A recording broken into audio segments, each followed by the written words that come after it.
Hello mga ka-viewers, share ko na po sa inyo ang aking pinagawang kitchen. Next po natin mga ka-viewers, doon naman tayo sa swimming pool. So ganito po itsura pag sa malayuan. And now mga ka-viewers, ayan, bali nasa loob na po tayo at ipapakita ko po sa inyo yung mga ginawa nating kortina.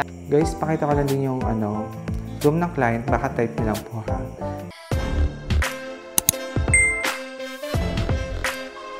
Hello mga ka-viewers, good morning po. Kamusta po kayo? Ngayon ay nagbabalik po ako para i-update po kayo sa another vlog. For today's video po mga ka-viewers, nandito po ako sa Bulacan para mag-ocular. And ayun po, habang mag-ocular po ako, panoorin nyo na po ang aking kitchen renovation. So, simpleng renovation lang po ito na nagbago sa aking kitchen. So, ito na po. Hello mga ka-viewers, share ko na po sa inyo ang aking pinagawang kitchen. So ito po ay nagkaroon lang ng slight renovation lang naman po. Especially pinapalit ko lang po dito yung countertop and syempre yung cabinet po natin. No? So bigyan ko lang po kayo ng idea para sa costing kasi marami tayong mga viewers ang nagtatanong kung magkano po ba magpalagay ng countertop. So ito po, itong countertop po na ito ay galing po sa Phoenix Stone. Ayan, doon ko po nabili yan. Tapos po sa Phoenix Stone po kasi, kilala po talaga sila pagdating sa mga quartz, sintered stone, granite, ganun po, no? So, ito po ang napili po natin is Kalakata Quartz. Ito po yung pinaka-design niya. Ayan. Marble po yung design niya. Bali, dati po, ganito yung design po ng nilagay natin. Pero 80 by 80 po na tiles, no? So, hindi na ako lumayo sa design. And kaya po, kinonsider ko po itong quartz po na ito. Kasi po, yung quartz nila is maganda kahit na engineered stone. Meaning po, pag engineered stone is talagang ginawa po siya ng tao, man-made. Pero, ayun po, makapal po talaga yung pagka-quartz niya. Ayan. Tapos po, mga ka-viewers, aside po sa makapal, syempre, quality. So, ayun po, bali, ang sukat po na itong pinapakita ko sa inyo para sa aking island bar is 160 by 132 centimeters. Bali po, mga ka-viewers, ito yung 132 centimeters, ito pong nasa baba. Ayan. Pinaka-edge po ng island bar. Ngayon po mga ka-viewers ay nagpalagay din po ako dito ng Kalakata Quartz po sa aking countertop cabinet. Ayan, quartz po. Same design po sa ating island bar syempre. Then ang sukat po nito is 90 by 300 po. Ito po yung 90 by 300 cm. Ayan, yung pinaka-backsplash po natin. And ito naman pong pinaka-countertop po is 100 by 300 cm po. So, ito po yung 100 Ito po yung 300. So, magkano po ba ang inabot nito sa Phoenix Stone? Kung kasama po yung island bar, saka ito po lahat, umabot siya ng 115,000. Pero po si Phoenix Stone, binigyan nila tayo ng discount, kaya umabot po siya ng 97,000. Sa 97,000 po, kasama na po yung ocular doon, yung installation po, lahat-lahat, no? Pero kung nagugulat po kayo sa presyo mga ka-viewers, si Phoenix Stone po, madami po silang mga in-offer po na mga klase ng quartz. Then, meron pa po silang mga klase ng sintered stone and granite. Nakadepende po kasi sa design na pipiliin ninyo. And syempre, doon po sa kapal po ng pagka-bato yung or pagka-slab yung papipili po ninyo, no? Pero ito po kasi again, ayun po, makapal po talaga yung thickness niya. Kumbaga, kung nakapapansin nyo po, gato talaga siya kakapal na dumating sa akin at mabigat. And whole slab po yun. And upon installation po, wala naman po ako naging problem. Ayun po yung number 1, no? Iba-iba po kasi talaga mga ka-viewers yung pagkaklase po ng quartz. Meron pong mas maninipis po dito. Meron pong mga iba talaga. Depende po talaga sa pagkakagawa ng engineered stone. Kaya, ayun po. Meron po kayo for sure makikitang mura. Pero sa quality itself po, syempre magkakaiba po, no? Aside po dyan sa 97,000 po na countertop na pinagawa natin, ito pong kitchen cabinet natin, pinabago ko rin po ito. Hindi ko lang alam yung sukat nito. Ang pinagamit ko po dito is marine plywood sa bayaw ko po. Kung napanood nyo po yung previous vlogs natin, ito na po siya. Tapos yung mga door handle po nito is 100 plus po, nabili ko sa Heyi. Ilalagay ko po yung link ng previous vlogs natin para ma-idea po kayo kung saan ko nabili po yung mga door handle. So ito po, nakita ko itong gantong design sa ating mga tinuturing na bahay, ganyan. And ayun po, alam ko hindi na po ito modern. Classic na po yung design, pero ayun po, nagustuhan ko siya. And dati po kasi, hanggang dito lang po yung cabinet. Then may mga pinapatong po kaming gamit sa taas na visible. Kaya nag-decide po ako na sabi ko po, ipasagad yung cabinet at least totally enclosed. Yung mga pinapatong, hindi nakikita. Ayan. So kung tatanungin nyo, Sir Billy, may kataasan yata. Yes po, may kataasan po yung part na ito. Gagamit po tayo ng stool kasi same din po sa dati ko. Yung pinapatong po namin, matataas din talaga. Inaabot namin siya. Pero para may idea lang po kayo sa design, ganyan. Ayan. So, ganyan pa siya. Ayusin ko pa yan. So, nag-shoot na tayo agad-agad para mabigyan po kayo ng idea. Ayun. Guys, share ko na lang din po sa inyo. Ito pong cover ng ating cabinet is soft close na yan. And mga ka-viewers, syempre, ito pong cabinet natin is umabot siya halos ng 16,000 plus po labor dun sa bayaw ko. So, yung naging labor po is syempre bayaw price po. Kaya 16,000 lang po yung inabot po nito. And nag-decide po ako ipa-color gray na which is dapat po mas bagay. Kulay puti, syempre, kasi puti po yung countertop. Pero kasi galing na po ako sa white and katagalan po, naninilaw po yung color na yon. Kaya pinaka-safe, sabi ko, mag-gray na lang ako. Total, puro gray naman po ang makikita nyo dito sa loob po ng bahay ko. Then mga ka-viewers, ito talaga yung pinaka-range hood ko dati. Ayan, sa ceiling po. Meron pong exhaust dito. So, effective naman siya dati nung unang gamit ko siya. Talagang panagluto po ako, lumalabas po dyan yung usok. Pero, syempre, katagalan po, dumudumi pala yan. Naiipon yung mga nahigop niyang usok, ganon. So, humihina din po yung paghigop niya. So, nag-decide po ako, syempre, para mas maganda, magpalagay na po ako ng range hood. Ayan. So, ito po nabili ko sa Wilcon. Nagkakalaga po itong 5,000 plus. And ito po ay soft touch na, ganyan. Ito po nabili nating range hood. Ang brand po is Hamden. Tapos soft touch lang po yan. Ayan. Tapos meron na din po yan lakas ng kanyang paghigop po ng usok. Ayan. Then may ilaw na rin po yan pag magluluto tayo. Tapos may timer din po kung gaano siya katagal gustong gamitin. Anyway po mga ka-viewers, buksan ko na lang pala yung ilaw. Ayan. Ito naman pong stove natin. Dati po 60 by 90 po yung sukat. So, nag-decide po akong paliitan na lang. And ito po mga ka-viewers, mas okay sa akin kasi hindi ko main ng space. Tapos, ayun po, mas lumawak po yung preparation area ko dito sa aking kitchen. Tapos po mga ka-viewers, dito po kung magtataka po kayo, Sir Billy, paano lumalabas yung usok na yan? Dito po sa aking mga pinagawang cabinet, wala po yung hole para sa hose.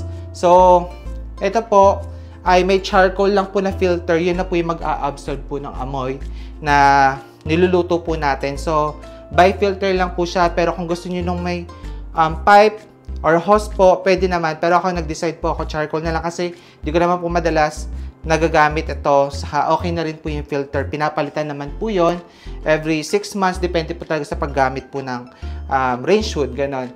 Tapos po mga ka-viewers, ayan, bali, dito po sa aking stove, gumagana na ito. Yung wag niyo na lang kung gagayahin na pagtanto ko, wala po pala akong outlet para mag-ignite po yung fire dito sa aking stove. So, ang ginagawa ko lang po ngayon, ayan.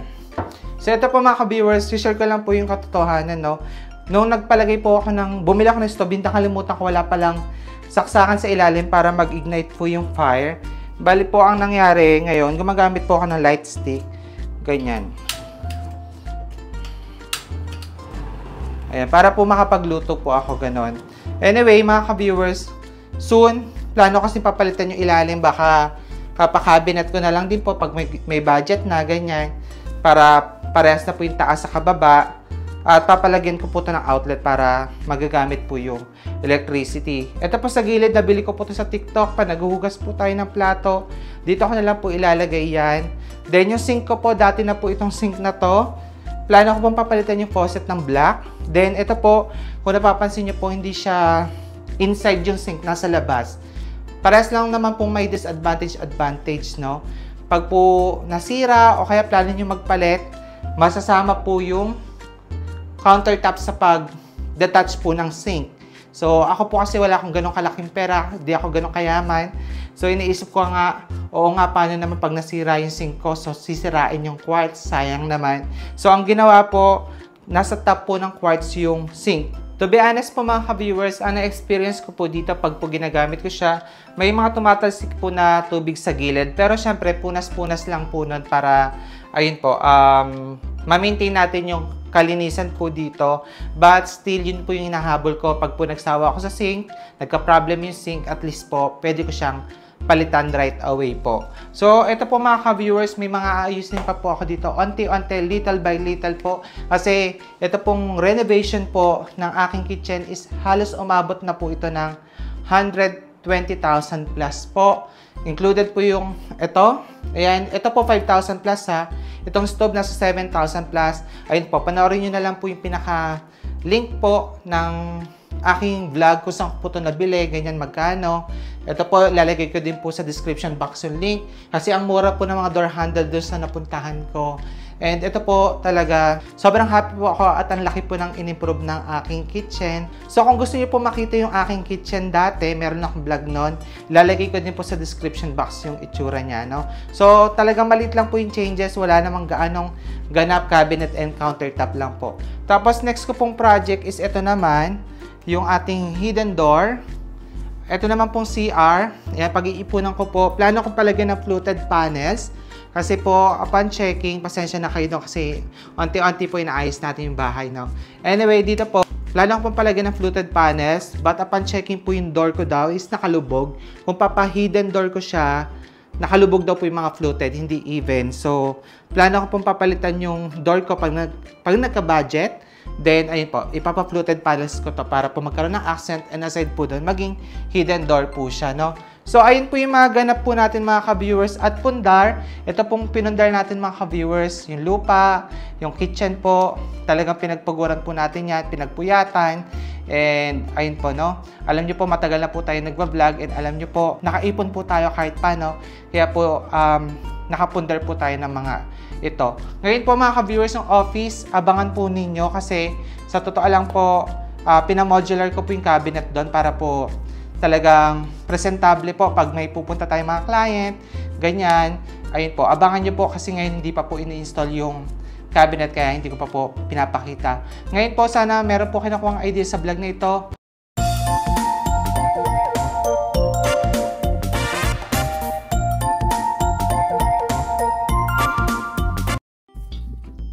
So mga ka-viewers, ayan, tapos na po tayo mag-ocular po, no, sa bahay po ng subscribers natin. So taga-US po yung client natin and dapat magpapa-blinds po sila but ayun po, nagustuhan daw po nila yung cortina. And ayun po, same lang din naman po ng mas homey daw po kasi pag cortina kaya pinasukatan po ulit nila sa atin yung bahay po nila. Nag-change plan po sila from blinds, ayun po, cortina na lang daw po. So, update ko po kayo. Hopefully makabalik tayo doon pag mag-install na po tayo ng curtains. Ngayon po on the way tayo ng Arayat, Pampanga para po mag-install naman ng cortina po. And now mga ka-viewers, ayan po, ongoing ay nag-install po tayo dito sa Arayat po, sa bahay po ng ating client, no? Ngayon po, natutuwa lang po ako sa kanilang pinupundar po na properties kasi po, ayun po, may pagka rest house po ang datingan, merong swimming pool, gazebo, and yung pinaka main house po.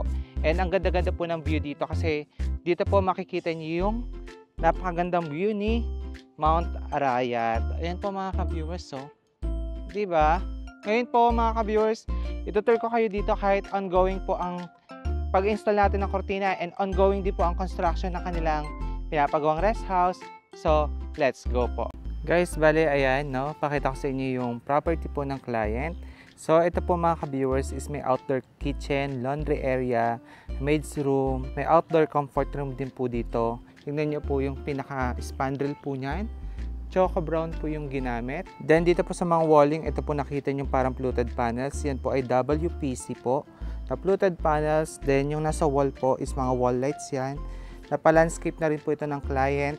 And, aside po doon, ito, meron na po siyang pathway papunta doon sa kanyang swimming pool and sa main house po. Ito mga ka-viewers yung papakita sa inyo yung outdoor kitchen nila kasi napakaganda nito pag natapos. Ang ganda oh.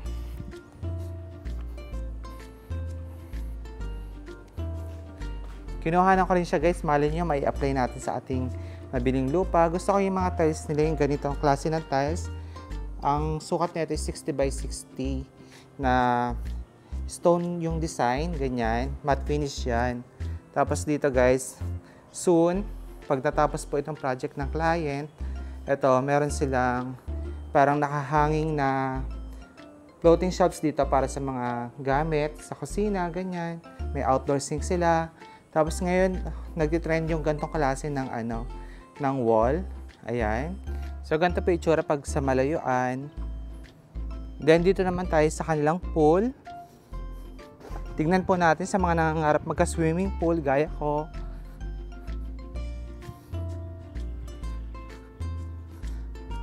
Okay. So guys, yung flooring nila dito na tiles is 40 by 40. Rustic tiles po yung ginamit nila. And ito po yung pool ng client. Meron daw po itong jacuzzi. Yun nando doon. Tapos ayan. Papalalim na po doon hanggang dulo.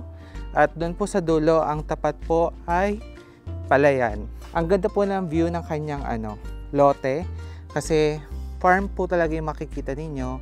Perfect talaga sila pang rest house. Tapos po mga ka-viewers, kanina ko po ito pinagmamasdan. Itong mga nasa wall niya na bamboo. Akala ko po PVC na bamboo po ito. Hinolma lang po pala sa wall. Ayan. Ang galing ng gumawa, no? Ang ganda, oh. Sa malayuan, akala mo totoo talagang bamboo. Dito po mga ka-viewers, ang ganda ng kapaligiran. Talagang mabubusog ka sa kulay berde.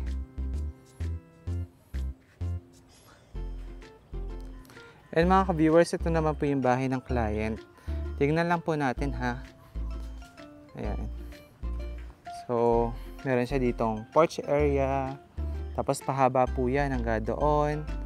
Then, share ko na lang sa kanilang main door kasi may ginagawa pa po dito sa porch area nila. Ang ganda po ng nila, oh. Ng kanilang main door. Gusto ko yung pa-accent tiles niya dito. Ang ganda. Tapos, ang ganda po ng kulay ng main door nila, parang natural wood yung pagkaka-color. Ayan.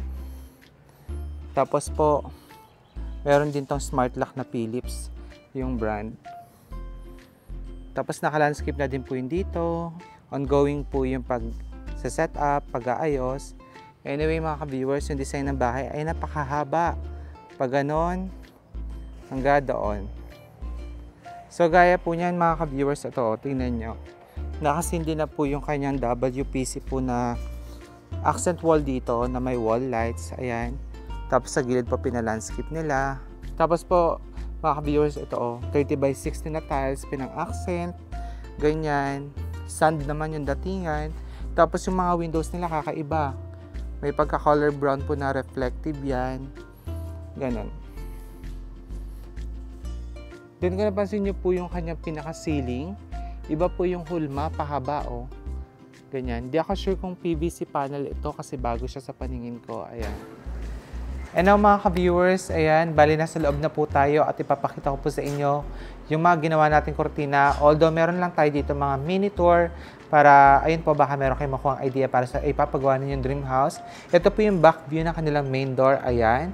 And yun na po yung pinaka-smart lock nila, Philips po. And natural varnish po yung pinalabas lang po sa kanilang pintuan. Napakaganda. And ito pong tiles nila, gusto ko rin yung pagka-marble. Hindi too loud, light lang. Bali, porcelain po yun na 60 by 60. And ito po. Ngayon, ayan, papakita ko po sa inyo yung mga kortina ko at ayun, mag-check out na kayo. Pag hindi po kayo nag-check out, ganyan. Hindi, joke lang. Bali, explain ko sa inyo yung nilagay namin kortina po dito mga ka-viewers ha. Bali, ang napili pong kulay po ng client is sand and smoke. So, ito po is combination color po. Although, pwede rin po tayo sa mga plain color lang. So, sand, yung light po na gray. Then, yung medyo dark po, smoke po yun. And tignan nyo po mga ka-viewers, lagi ko rin to kinukuha na malapitan yung ating mga linen kasi makakapal po yung pagka-threads po ng mga yan. And ayun po, bago kami nag-install dito is nag-ocular po kami. Kaya nakuha po namin yung tamang sukat ng mga ilalagay pong kurtina. At syempre, yung naging quotation po sinabit namin and na-approve naman po kay client. Kaya po ayan, nakapag-install po tayo, no? So nag-start po kami ng installation ng 11 a.m.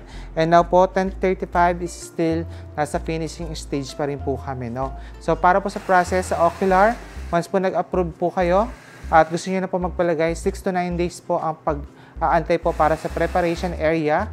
And 1 day installation po tayo gaya po na ginagawa namin ngayon. So ito po yung mga natapos natin. So pakita ko na lang po. So dito po yung client, meron silang stand aircon, floor stand aircon na ang brand is Home Kitchen. So hindi po ako familiar sa brand. Pero ayun po, kung naghahanap po kayo, Home Kitchen po ang brand nito. And ito po yung ating finished product. Tapos gusto ko po yung kanilang TV console. Marble po yung background, tapos may mga parang, not sure kung fluted panels po ito, pero wood panels siguro po yung nilagay dyan. Tapos dito po, may ceiling fan po na malaki. Ayan. Tapos ito po mga furniture, kung type nyo po, ito po ay galing kay GEJ Gasa, Betis Furniture po. Doon po bumili yung client. And dito po sa area po na ito, ay meron din po tayong mga nilagay na kortina dyan. Ayan. Ito naman po yung other side mga ka-viewers. Ayan. So yung dining table po nila, although baka type nyo, Solihiya po yung vibes po ng chair. Ayan. Tapos po live edge po na dining table. Kay GAJ Gasa Furniture din po yan. Ayan. Sa mga gusto mo po magpalagay po na nakatago po yung rail track gaya po nito, at least 6 to 8 inches po yung width, and yung pinaka-depth naman po, pwede na po yung mga 5 inches po ang lalim. Dito naman po may mahabang hallway, bali lahat po yan naka-asphalt curtains, and still ayun po, nasa finishing stage din po kami ngayon. Mamaya papakita ko po yung naging finished product po natin. Guys, pakita ko lang din yung room ng client, baka type nyo lang po ha. Napakaganda po ng pagka-green na may fluted panels po sa gilid. So, ganyan po yung mga pwedeng pang-accent sa master's bedroom. Tapos, may ceiling fan sa center. Ayun. Tapos, meron silang his and her na side cabinet. Ang ganda ng plano. Ang ganda rin ng bed frame nila. Ito yung itsura ng bathroom nila, guys. So, yung shower area nila, ang ganda ng niche. Tapos, meron siyang dito, yung parang tile trimmer na silver. Ayan. Ganda rin ng accent. Tapos, ayan po. Kasi literal na shower area lang. Yun lang yung pinakita ko dito po yung flooring ha. Kasi meron pong mga nakakalagay po na timba. Ang ganda ng pintuan nila sa CR. Meron pong parang open po na window sa ilalim. Tapos, ayan. Yung mga basahan po, temporary lang yan. Papalitan po yan ha. Kasi may mga ginagawa pa po sa loob po ng bahay. Tapos, ito naman po yung bathroom nila dito. Ayan.